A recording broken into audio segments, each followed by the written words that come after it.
ब्रह्मांड नायक परम पूज्य सदगुरुदेव भगवान श्री दाता दयाल के पावन चरणों में दंडवत प्रणाम करते हुए हमारे बीच में जिनका शरीर नहीं है, आज पूज्य स्वामी श्री छोटूराम जी महाराज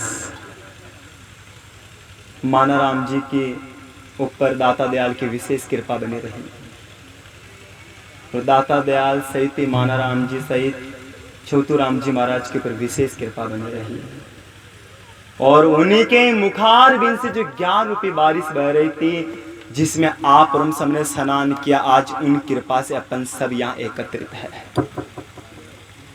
सत्य वचन, क्योंकि यह उनकी कृपा है। मंचस्थ विराजमान सर्व महापुरुष भक्ति मति मात्र सत्य प्यार जिज्ञासु भाई बहन, आप सभी के सिर चरणों में मेरा दंड प्रणाम। उठाइए दाता दयाल की। जीवन में मनुष्य जन्म पाने के बाद में अगर जीवन की अनुभूति को समझा नहीं तो उसका जीवन बेकार गया है।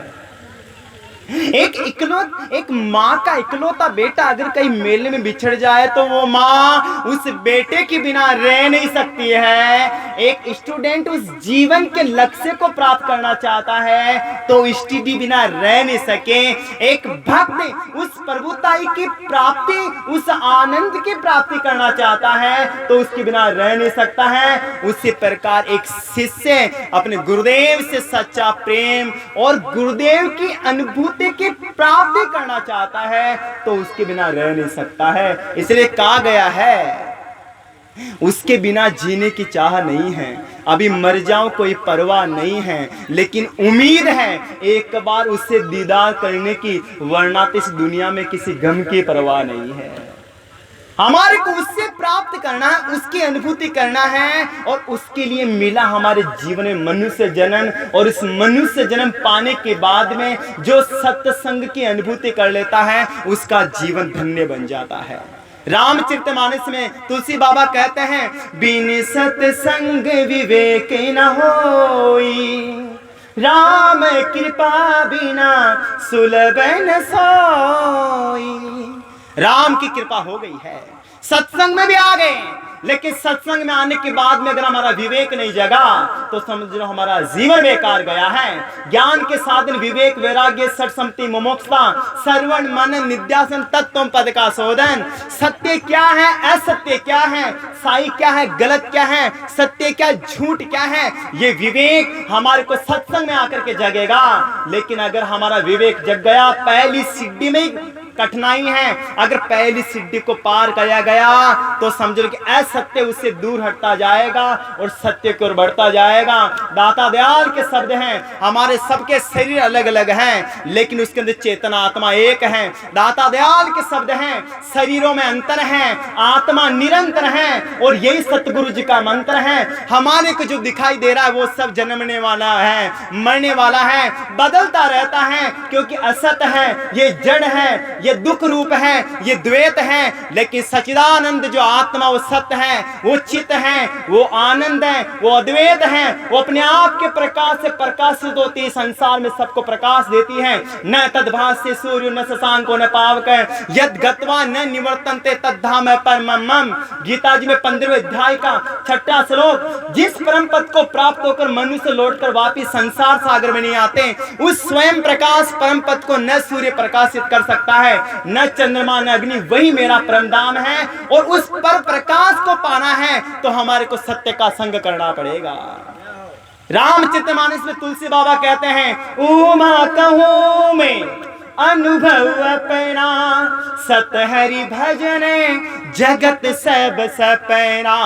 हे उमा, मैं तुझे मेरा अनुभव कहता हूं, जो दिख रहा है सब सपने की तरह। नींद आती है, नींद में सपना आता है, नींद से जगते ही सपना गायब हो जाता है। वे संसार जो बनती बिगड़ती रहती है, लेकिन आत्मा सच्चिदानंदमय है। इसलिए जो जन्मने मरने वाला है उसको सत्य समझ करके, इस अज्ञान के वशीभूत होकर के अपने आप को कभी दूर ना करे, अपने आप को समझने की कोशिश करें। इस शरीर जो रूप रंग में जो उलझ रहे हैं सब बिखरने वाला है, लेकिन जो सच्चिदानंद स्वरूप वो ना बिखरता है, ना आता है, ना जाता है। वांसांस जृणान यदा विहाय नवानि गणाते नरो प्राणी तथा शरीराणि विहाय जीना नैन संयात नवानि देहि।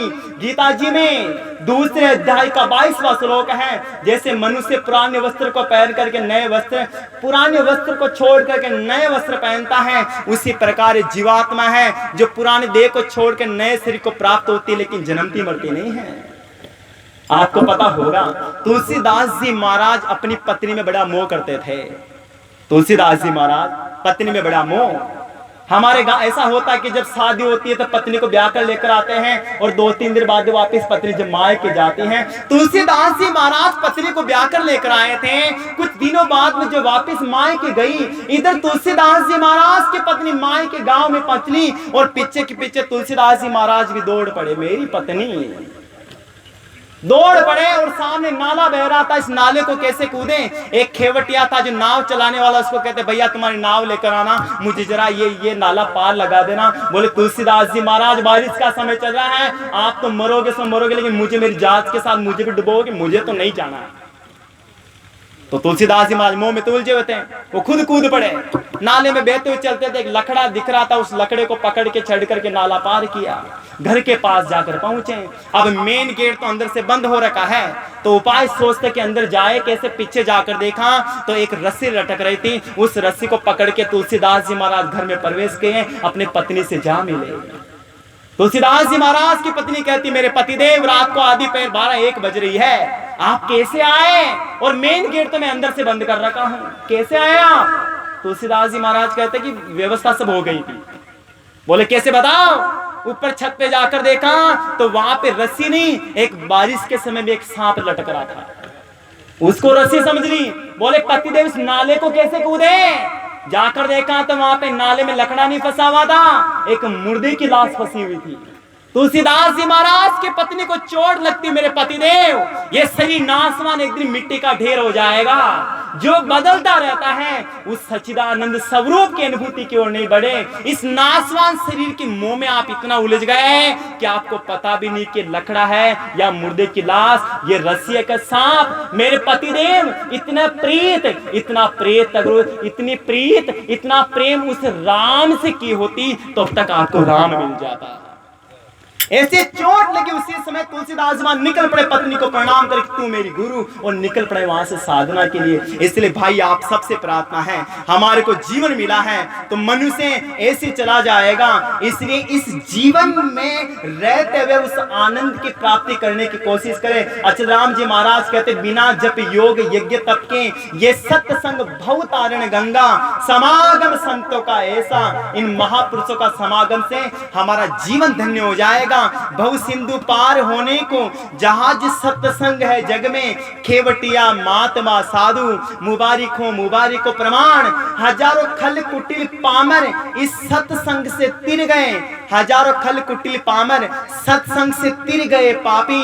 अचल राम फिर भी तीरते जाए, मुबारिक हो।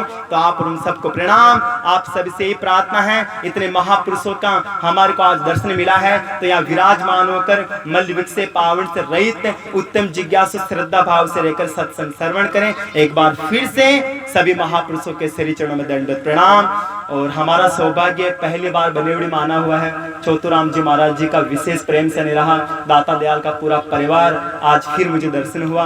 मैं भगवान श्री दाता दयाल से प्रार्थना करता हूँ कि पूज्य महाराज श्री छोटूराम जी के परिवार के ऊपर भगवान श्री दाता दयाल की कृपा बनी रहे। आप लोग सदा साधुवाद के पात्र, भगवान की कृपा बनी रहे। इसी के साथ बड़े प्रेम से उठाइए दोनों हाथ प्यार से, बोलो श्री दाता दयाल की, मानवराम जी महाराज की, श्री छोटूराम जी महाराज की, सर्वभक्त समाज की।